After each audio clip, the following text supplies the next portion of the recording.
All right.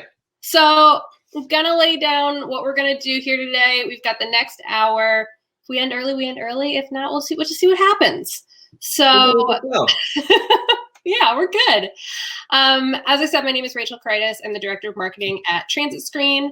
We're a Washington, D.C. based company focused on workplace solutions centered around real-time transportation information, hoping to improve the employee experience overall.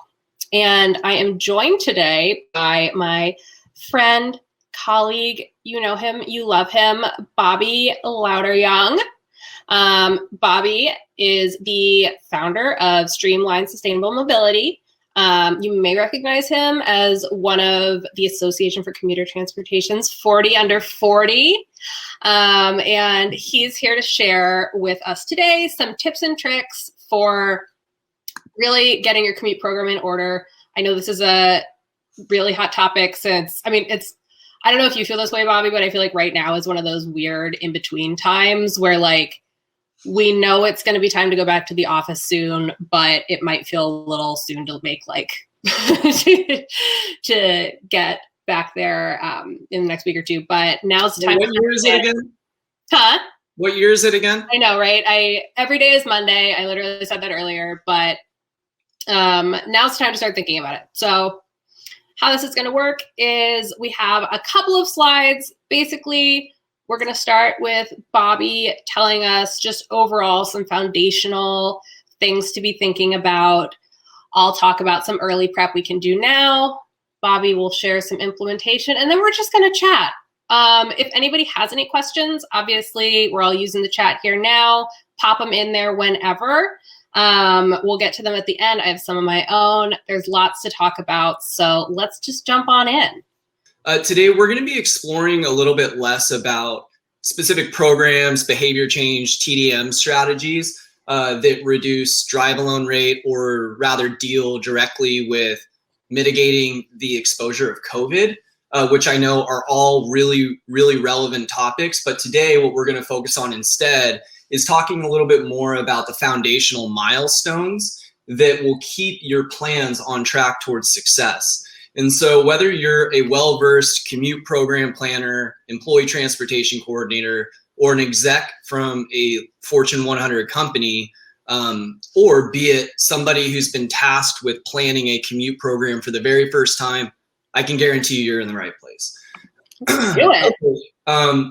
So to go ahead and lay a quick foundation for which we'll go ahead or you're going to build your program on, you're going to really need to stick to three fundamental best practices. So the first one to really focus on is going to be that when planning a program, you need to not only tie the program and its specific components, not just to near-term challenges such as mitigating parking or doing away with a pesky $15,000 a month overflow parking lot, or even meeting local regulatory mandates such as commute trip reduction, the commute trip reduction law here in Seattle, but rather you really need to tie it to the long-term growth goals and objectives of the organization. And this is how we not just solve immediate needs, but align the program to be planted for true scalability and sustainability. Go ahead and go to the next one, Rach. The next one's going to be to identify and agree on how you're going to measure success. I say it often, if you've been on webinars or different things that I've hosted or paneled on in the past, you'll hear me always preach that don't do anything unless you can measure it.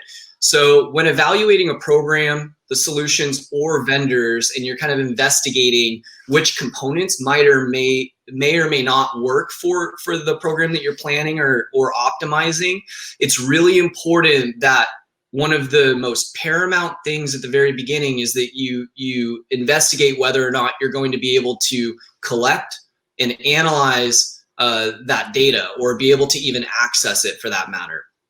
And then the next slide is going to focus on establishing buy-in across the organization, which arguably is the single most important piece, and really what I'm going to hone in on for the next few minutes.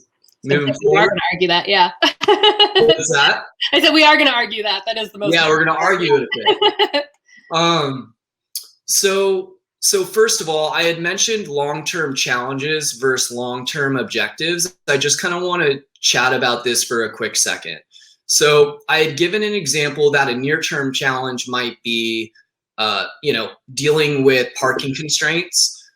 Another relevant and often touted example would be enhancing recruiting and retention in order to meet, the annual hiring goals or growth goals, whatever that may look like. Whereas long-term objectives might be tied to a city wanting to see that your organization can meet greenhouse gas emission mandates, goals that have been set for your organization, or drive alone goals, things of that nature, in order for that organization to receive approval for a permit in order to expand their real estate footprint, in order to support their growth, things of that nature. So it's really important that when investigating these program components and planning your program, that you're really focused on not just looking at the near term, but focused on what is this going to do for us in the long term, which is what your leadership's really going to want to know about. Yeah, I think that's a great point, Bobby. I also think, not to interrupt, because I know you got a whole thing. No, not at all. I think this is such a good, like in Seattle specifically, is such a good example of like, and I know we'll probably touch on this later too, but as a city and employers there have been working on it for so long, and now you see those benefits. I think that's why people can sometimes be hesitant, is that it really is like a long-term game as well, which is how you get to a place like that. 100%. Well said. Thank you. So how do we do it? Yeah, so let's talk about who needs to be involved and why. So again, focusing on that third fundamental best practice, which we've said is arguably the most important. It's very crucial that leadership lead by example. Who'd have thought? So I know that here in Seattle, I have a number of folks that are employee transportation coordinators, or were the champions for planning the program initially. And the ones that have had the most amount of success tend to be the ones where they're connecting directly with the C-suite almost at every single stage of the process, and really conveying to them the importance of leading by example. This doesn't necessarily mean that the CEO or CFO or whomever, head of HR, needs to be riding a fat tire bike through the snow in Madison, Wisconsin, every day of winter. But it does go a long way to see the CEO do that once a winter or something like that. Just doing something to lead by example. Awesome. Yeah.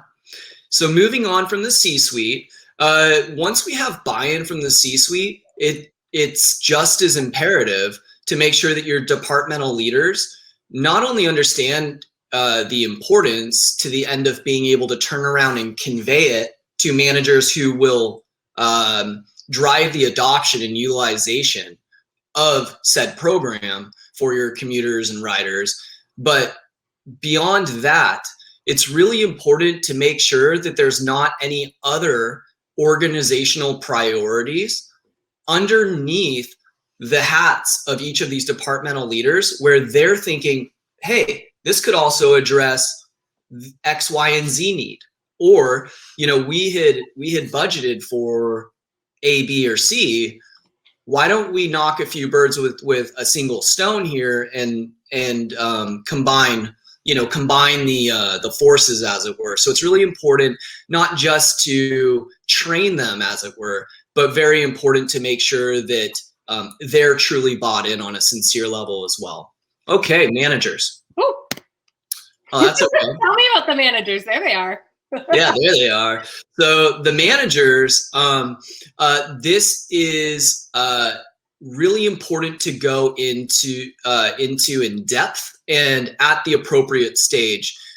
Bringing the managers in is going to be most effective after the program has been solidified, meaning the departmental leaders and the C-suite have worked together to identify the near-term objectives or challenges, to identify the long-term challenges or objectives or growth strategies to tie to as well. We've looped in the departmental leaders to do the same. And now that we're at the managers and all program components are contracted, vendors are solidified, you're preparing to launch, we want to beta test with the managers. And what this does is it allows you to have a crash course on your management team. It gets them leading by example as well, who are most likely to be the most visible folks to the greatest population that you're trying to influence behavior for. And so giving them a 2-week head start or a 3-week head start to try out these platforms, to try out these new multimodal programs that you may be offering, or an employee shuttle, et cetera. These things are really important to have management, feel and experience themselves, provide that feedback, work out those kinks, but also establish the behavior on their own. So hopefully we're changing their commute for the better as well, which ultimately leads us to the commuters. You're so shocked. A program's success hinges on the adoption and utilization of its components for the commuters, right? So the commuters is ultimately what it comes down to. As mentioned, the commuter population is going to be, if for the employers on this call anyway, the largest population that you're going to want to be able to influence. And so it's really important that we are really taking care when planning the implementation phase and making the information as easily digestible as physically possible. That said, there's a lot of really great tools out there, including, I know TransitScreen has a new word on the street is that there's a new TransitScreen toolbox that's available for planning and such, but there's some really excellent tools available that help with routing, help with understanding which modes are most effective for each independent employee. And those are things that should be leveraged as well. Awesome. Yeah. Literally, it goes so well with Ross, your comment right now. I love that. Ross says he just got an email and photos that their new CEO rode their e-bike and connected to transit the other day for their commute. I love that. That is really huge. On. Love it. That's great, Ross. That brings us exactly back to where Bobby started, which is that buy-in. Yep, 100%. Thanks, Rach. Yeah, if you don't have buy-in, don't get started. It's seriously, save yourself the time, because ultimately at the end of the day, you're either going to be in a position where you directly are responsible for trying to solve a challenge for your organization and have that decision-making power, or alternatively, you're in a position of influence, oftentimes what we call these program champions, where you're preparing all the information, doing the R&D and the planning, bringing it to the C-suite. And regardless of whichever seat that you're in, it is really important that you have a transparent and clear understanding of these 3 key things that we mentioned, but with a specific emphasis on organizational-wide buy-in.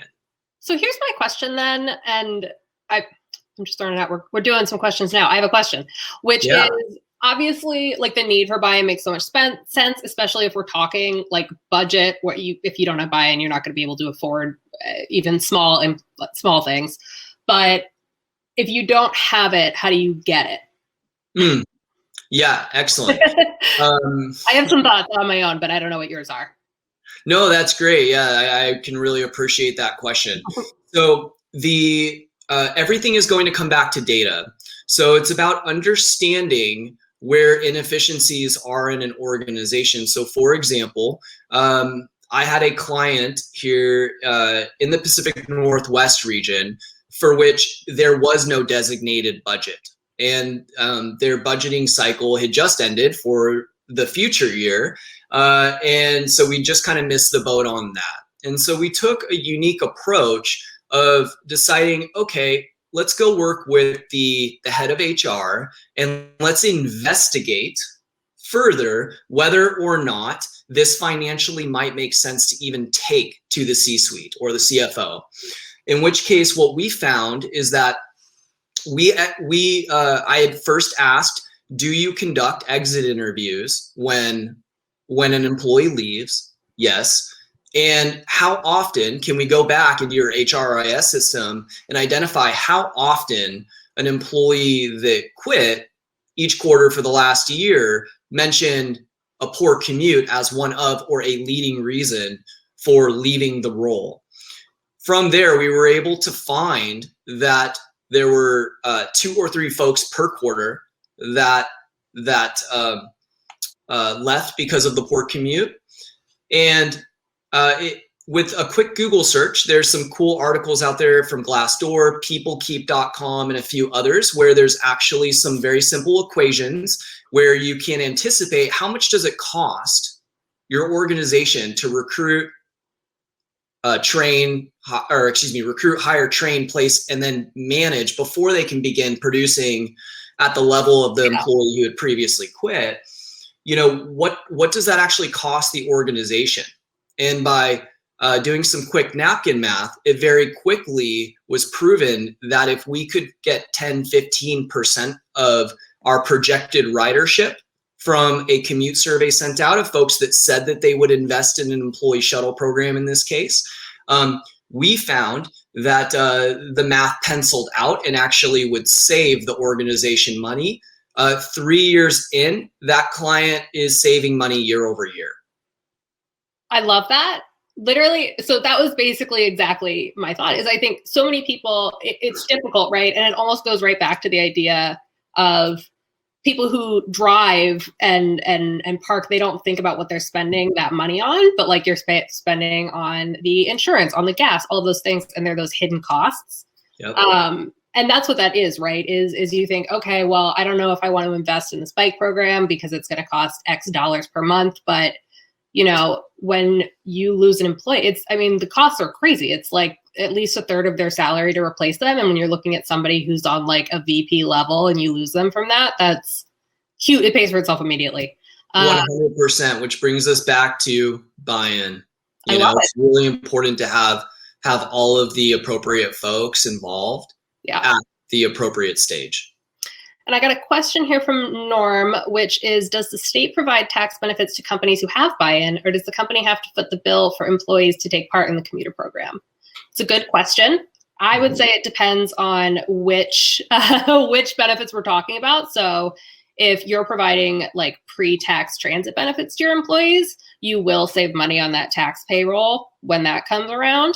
I don't know if you have any other thoughts, Bobby. I know there are lots of incentives, especially depending on where you are, that a lot of cities will provide you with. Yeah, no, that was great. I know that Section 132, flex spending accounts here in the Seattle region especially are a really hot ticket item, considering that the city of Seattle introduced, I believe it was last year, because all of our schedules and timelines are all budgeted 2 years ago. But they introduced a benefits ordinance, which that was the very first thing that a lot of companies that were impacted, and I see David saying pre-tax essentially pays for itself, So it's about the easiest thing an organization can do. And we're seeing a lot more cities and states beginning to mandate these types of regulations. Yeah, us too in DC. Yeah. You love to see it. All right. Beautiful. Norm wants to know how to get started. I would love to share that information with you. I'll connect with you after. Cool. So I'm going to talk a little bit about planning your program. You might be thinking it's February. We're not going back until September. That's forever. I have so much time. which is true, but also, even as Bobby was talking about that, the idea of getting buy-in, talking to vendors, there are a lot of steps to make sure that it goes well.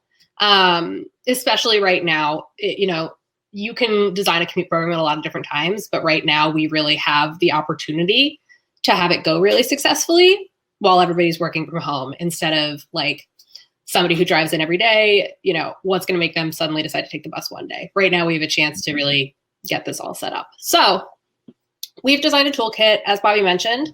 I'm going to talk about it briefly here, but there's also a button right under my face that says Return to Office Toolkit if you want to download it for your records. It goes a little bit more in depth. And basically it's designed to be whenever you're planning to return to the office, whether that's in June, July, September, you keep getting pushed back, however it works, is designed to be flexible. So whatever your date is, just go back a little bit from there. So what are we looking at? Let's say we're 6 months out. Very beginning, you're just starting to think about it. That's probably where we are right now. This is really just the planning part, right? Who's going to be involved? How are you getting that buy-in? Who's going to help you? If you have a lot of these questions and you don't know where to start, or you want to get help from people who know what they're doing, we have transportation management associations, which most cities have, TDM consultants like Bobby, like others, who can really, if you have that level of buy-in from your organization, can really, I think, make that kind of like transformational change. But if you don't have that and you're doing it on your own, first things first, ask the employees what they want. I think is number one. You don't want to get 3 months into designing this like really cool bike program, and then you find out that like 90% of your employees are not interested in that. Like, for a lot of reasons. Maybe they have kids who they need to drop off. Maybe it would be a route on a highway. There's a lot of reasons. And I think the biggest thing is talking to them and figuring out what makes sense. And you can go from there. And then the rest of that, really, during this planning time, set some of those goals. Like Bobby talked about, that's how you'll be able to measure if it's working or not. And really make sure that everything you're putting together has a path forward. And make your own schedule. Ours is a rough guide, but you're going to know exactly which dates you're planning to do what and the specifics. So as long as you put together a game plan, that's a great start. Then obviously you'll see as you start getting closer, you'll start both planning, but actually making some moves. So if you're planning to work with any companies of any kind, 5 months out actually isn't a crazy time to start talking to them. If you're looking for like a carpool program, there are a lot of different providers who can help you organize that. But being able to talk to all of them, evaluate prices, set up, figure out what makes sense, how many people it's going to be, 5 months out is a pretty good time to start. Make sure you're on the right track. And if any of your plans involve like major infrastructure changes, like you are all in on biking and you want to like put in a bike room, like you better start moving. If you need to talk to your building or any part of facilities that needs to be involved, now would be the time to do that. Once you get a little bit closer, you do want to start talking, as Bobby kind of outlined in the beginning, start talking to those VPs, those managers, make sure they understand how this is going to work so they'll be able to communicate it to their employees. I thought your point, Bobby, about like managers, especially right now, like when most of your day is on Zoom or you're doing your job as like an individual contributor, that's like really the only person you're talking to. Like, yeah, 100%. Like percent of the time, that's who you're talking to. Absolutely.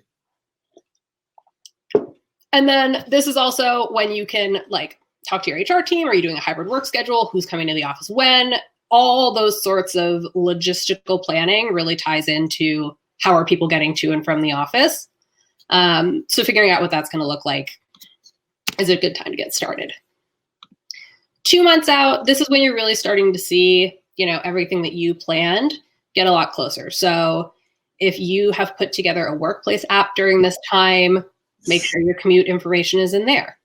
If you are doing some subsidies, make sure people have them.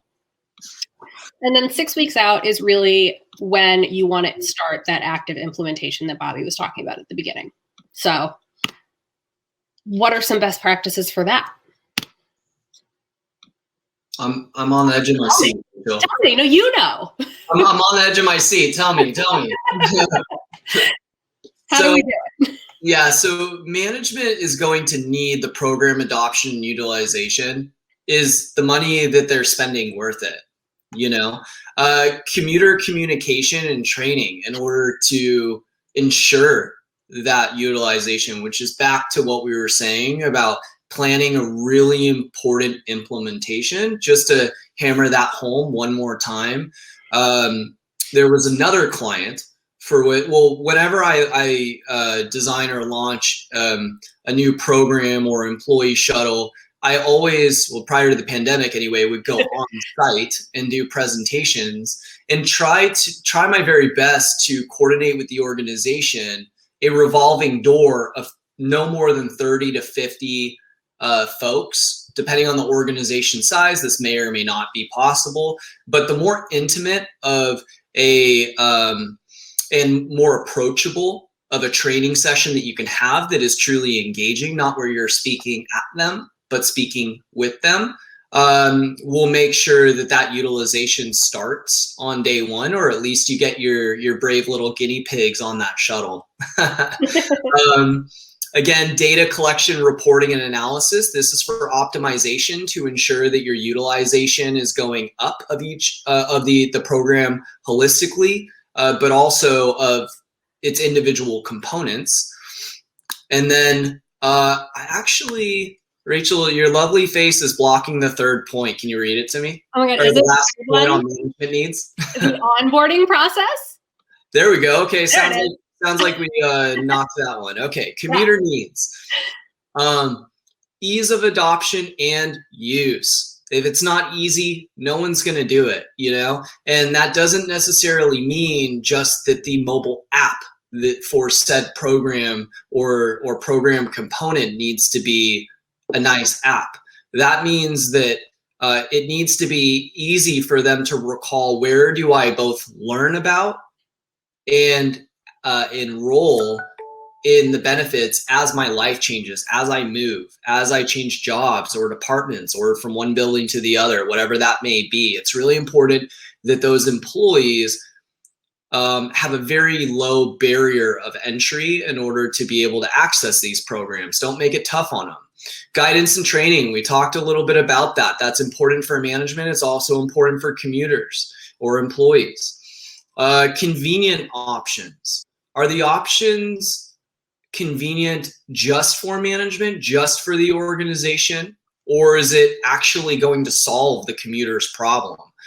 Rachel, you said something that was really important earlier about connecting directly with the commuters or employees themselves. And I have a mentor of mine that had always said, it's the folks that are closest to the problem that generally have a pretty good idea as to what the solution is.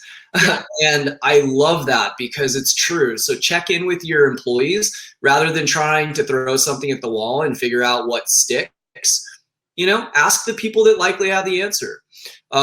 Team up with your base. And then education direction for new mobility options. In my opinion, a mobility program is either growing stale or it is becoming more impactful and effective and convenient. It's one or the other. It can't just jog in place. And so it's really important that as your program evolves, that you're also making sure to update your communication and provide adequate resources for folks to be able to learn about those things and feel comfortable taking them on or trying them at very least. And then commute planning assistance. As mentioned, there's some really cool tools out there. TransitScreen has some tools of their own that are really impactful in this arena, and there's others that are really impactful as well. So do some due diligence and see what type of commute planning assistance is available. I know there is an employer in the Midwest that I work with that has a Tuesday stand-up desk, where they have someone in HR go and stand in the table in the lobby and is there specifically for helping with individualized commute planning. There are many different technologies and solutions that are more affordable and efficient in doing so, but that's also a really effective strategy as well.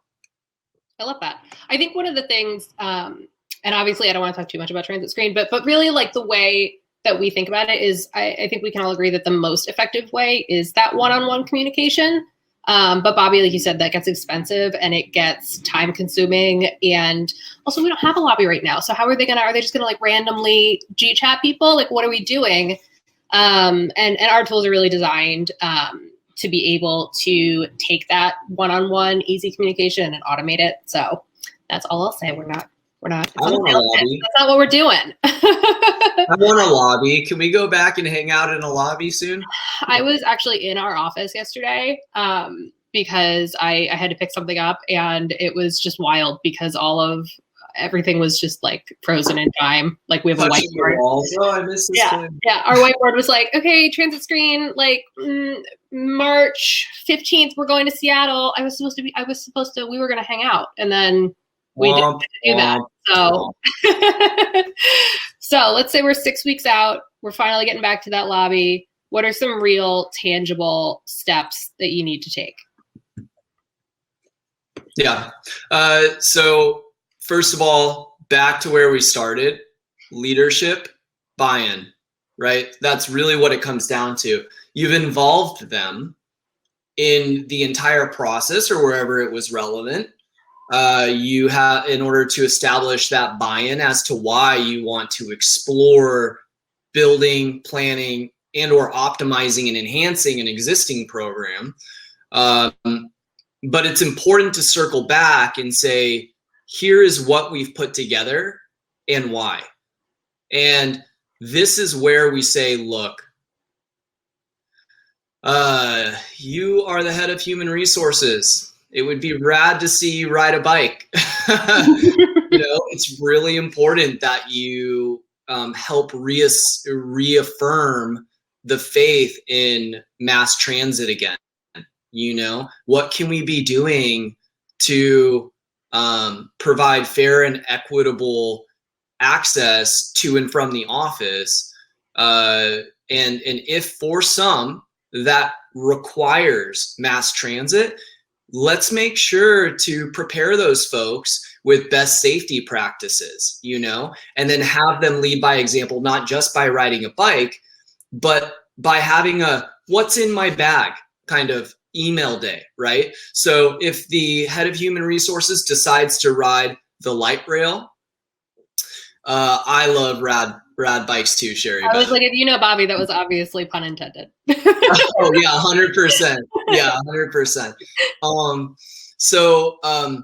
Yeah, I think that the really important thing is to circle back and say, here's what we have now. The really important things that we want to communicate, whether it's reestablishing faith in mass transit and providing,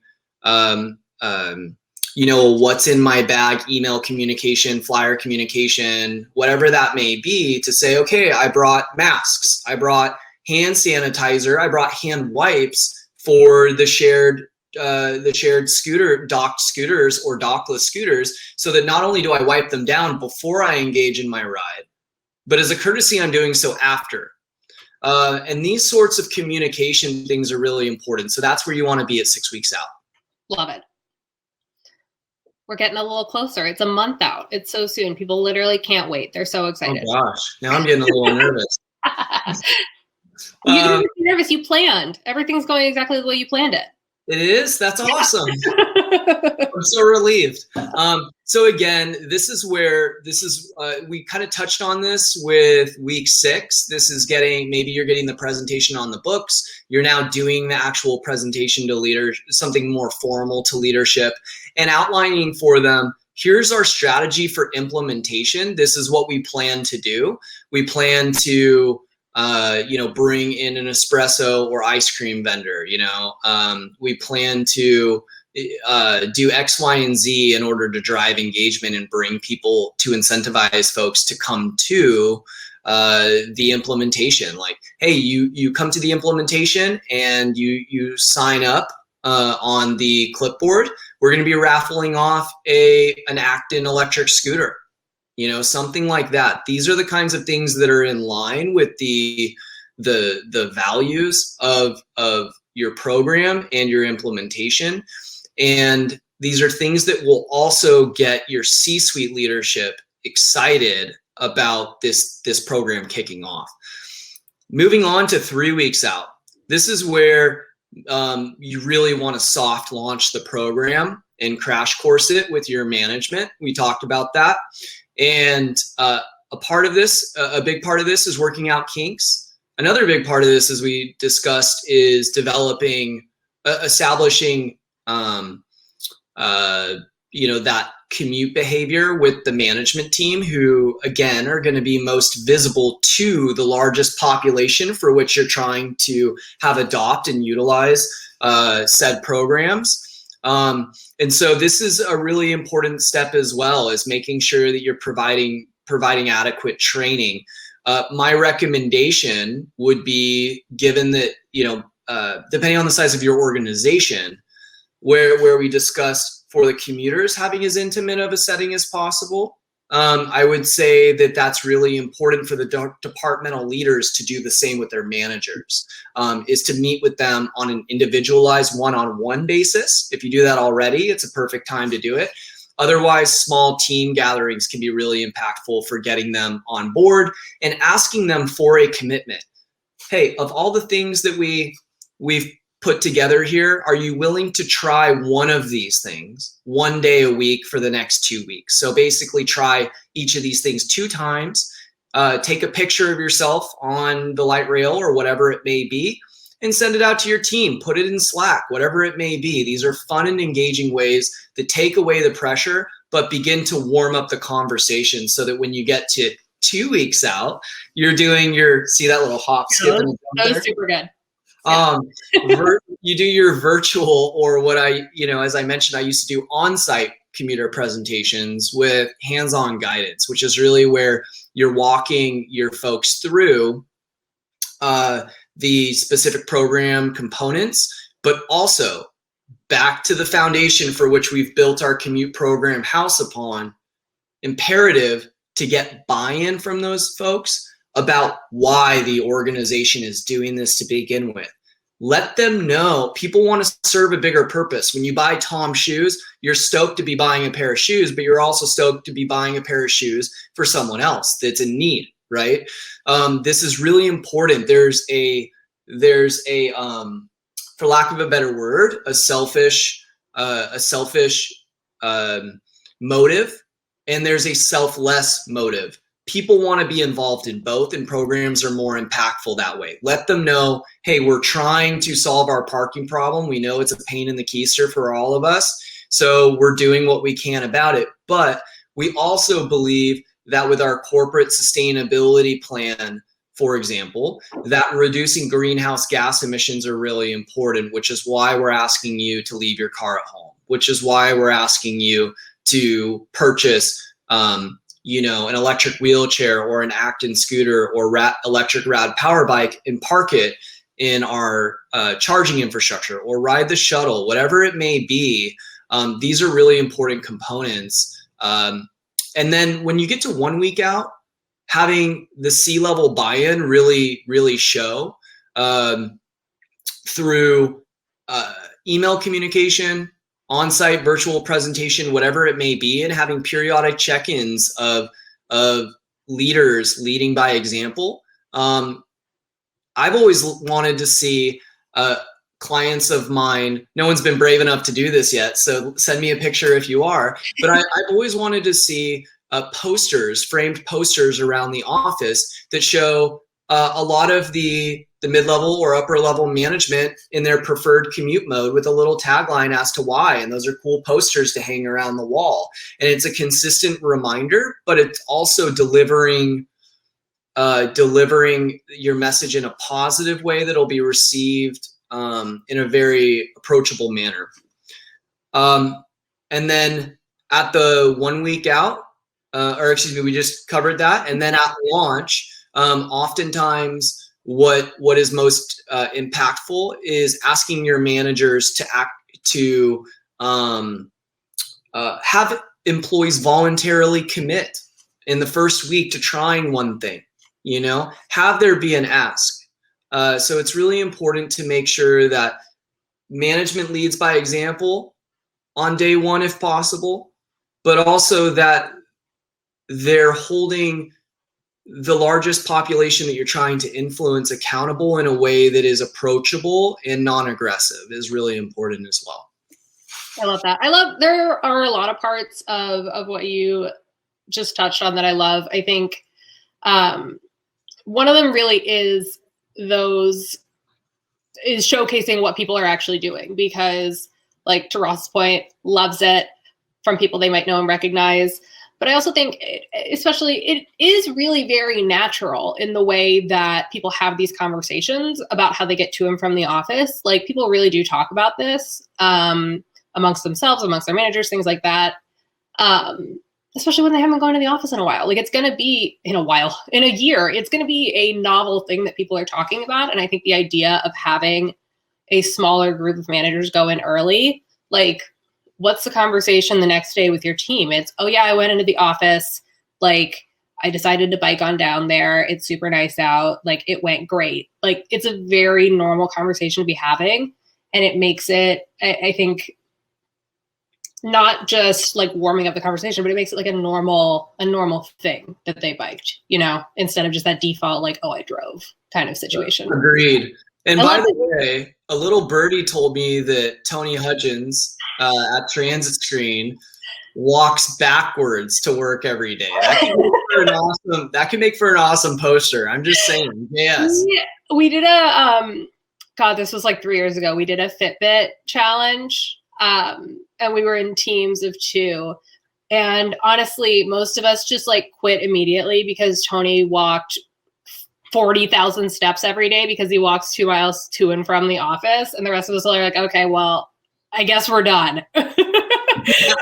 But yeah, no, I think very much to Ross's point in the comments, it really normalizes it. And it shows that your culture cares. And I think that people see a lot of the time, it seems so like, free tax, commuter benefits, like it doesn't sound like cool, if you will, but it's so important, and it's such a part of the employee experience that goes underlooked. And people have moved during quarantine. Like it's been over a year. People are in different locations. They need to figure it out. I just think this is such a big part of it. So I love it.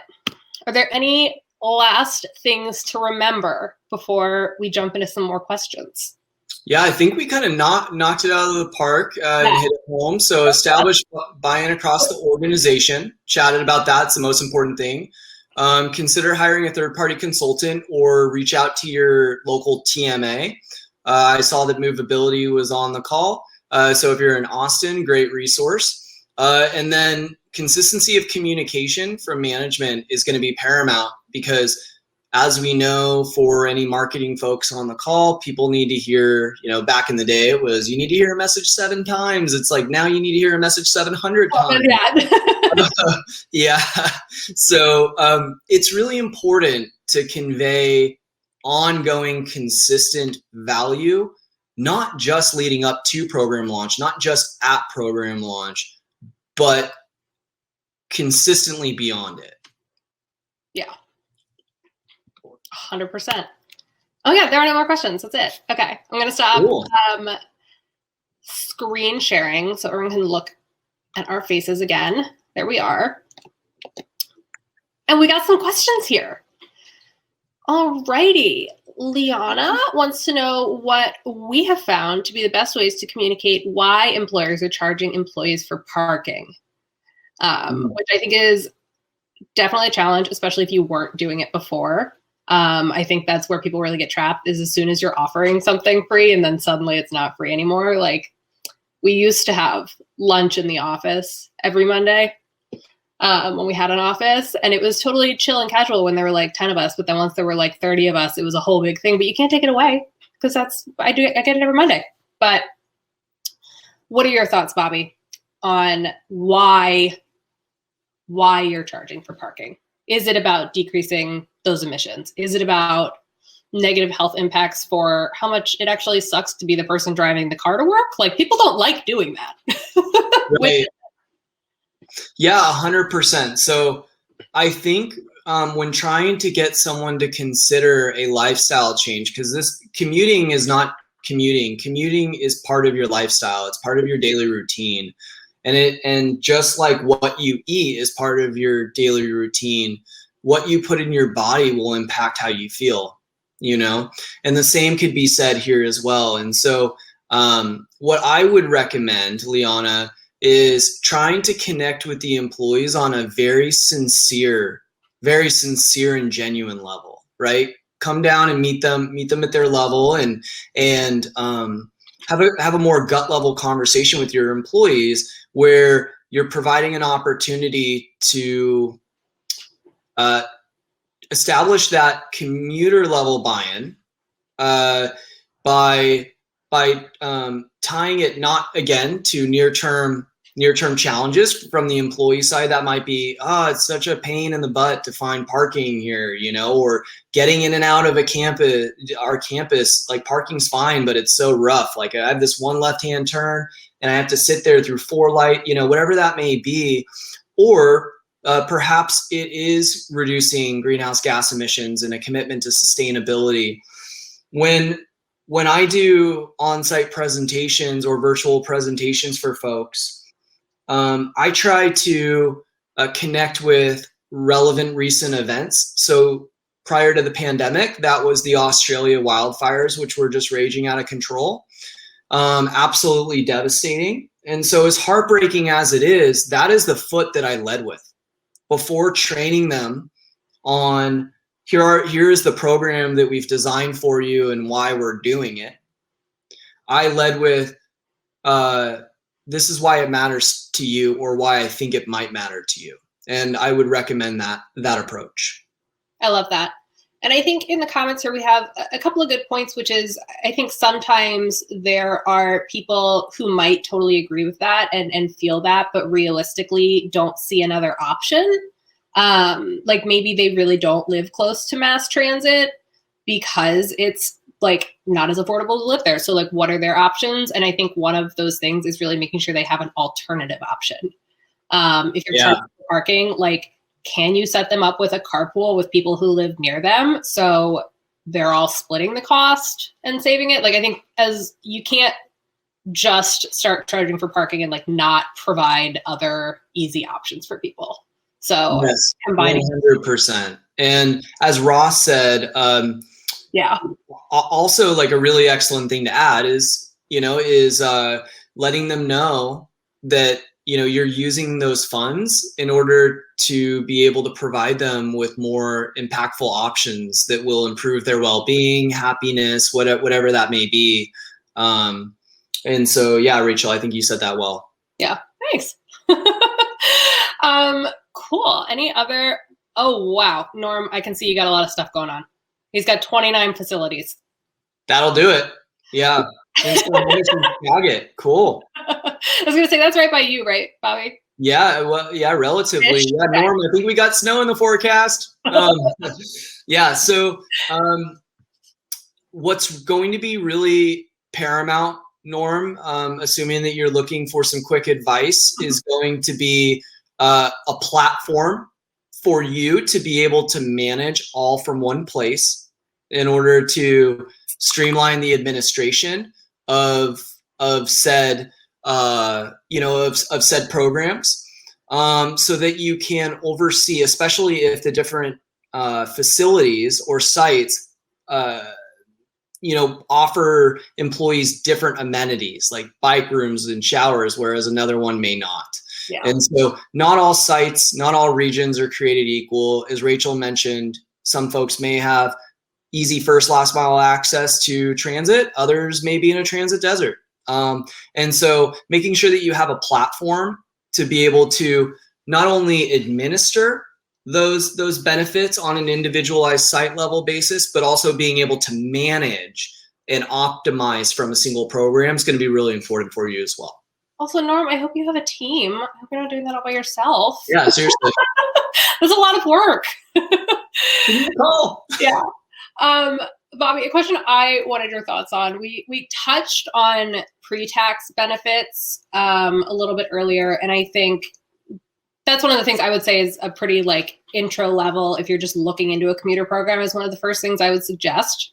Are there any other kind of easy wins you might suggest to people who maybe don't have a huge budget to put into this? You know, like they're not looking at getting a bunch of employer shuttles or something like that, but like, what's an easy win that you can add on?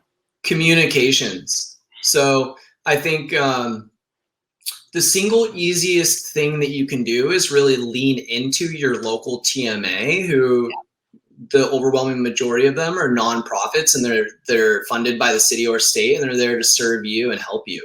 And so I would say first, if you haven't already, lean into them. They have a number of fantastic resources, but they're also, you know, they're not siloed and independent collecting this information. They're working with so many other employers that they have some really strong benchmarking as to what is working and what is not working. And so given your particular geographical region, not just whether you're in Minneapolis, Austin, Seattle, or San Fran or New York, but you know, something that's going to be, again, like within Austin, you could be down by the airport where there's really no transit except for going to the airport. Right. Whereas others might have walking distance access. And so it's really important to consider those things. Communication is the number one thing that you can do, is put more time resources into that if you can, or delegate to someone that can help you there. And provide something like train your HR generalist to do like a Tuesday hot desk where you can have a float in, float out, whether it's virtual or in person, to be able to provide just simple Google mapping resources and say, look, here are your multimodal options that are best for where you're coming from. Because a lot of folks get overwhelmed or intimidated just thinking about the idea of getting out of their car. I think that's a big part of it. And that is one of the tools that we've designed that also takes into account the benefits that your employer is offering. So if you're giving people that subsidy, they'll actually be more likely to take it because they'll know it's cheaper. But I think like the important part of what you're saying really is that like people will often default to what they know. So someone might not realize that there's a bus route that takes them almost directly to the office. And they're probably not going to go through the effort to necessarily like do that research themselves. But if you show that to them, and even in a way where they, you know, it's just set up for them to do that, I think that makes them a lot more likely to do it. We're creatures of habit. Yeah, we are. But we don't have any habits right now because we're not going to the office. I know. That's why you got to get them now. The only habit I have is rocking slippers on a webinar. I got dressed up for you. I haven't worn this shirt this morning. My husband was like, "Ooh, you haven't worn that in a long time." I was like, that's because I don't go anywhere. Hey, what other questions are out there? We're here to help you guys. You know, would love to. Yeah. Plus, I think Rachel and I are just nerds for this stuff. So what you got? We can talk about this forever. If there are more questions, pop them in. Bobby, how do you get to work? How would you get to work? Yeah. Before.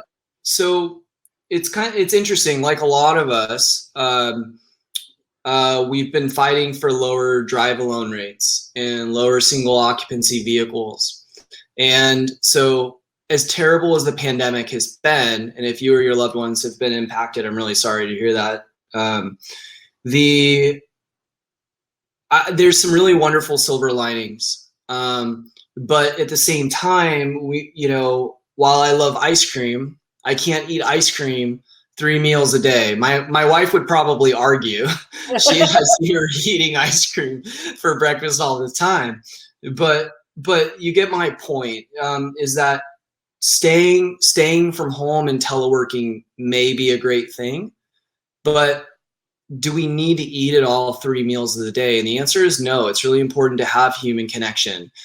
Prior to the pandemic, I am fortunate enough to work from home, and I would travel into the city. When I do travel, my wife and I, we recently sold our second car, knowing that we only need one, and we use it primarily as first and last mile access to Kent Station Sounder train here in Seattle, where we take the heavy rail train into the city. And it's really fun, actually. I miss riding on the train.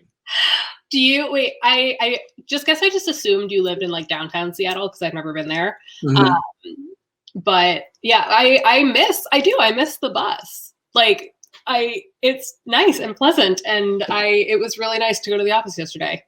Yeah, I'll be, if anybody can talk me into being a fan of the bus, I'll be honest, that's kind of my least favorite. Really?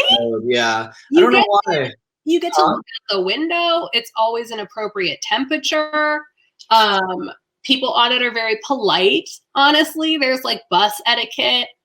I'm very pro bus, underrated, 100%. Well, I'm pro bus too, just for other people. Yeah, just not for you. Yeah. I'm a train guy. Kayla, have you heard of carbon neutral parking permit programs where an offset fee is included?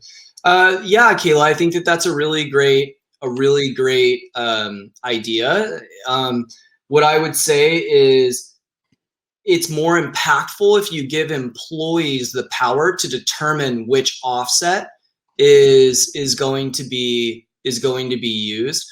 But the one thing to be careful of there is that it's possible that could sustain people driving to work because they're not feeling as bad about it. And which kind of takes away from really what we're trying to accomplish, which is get people out of cars.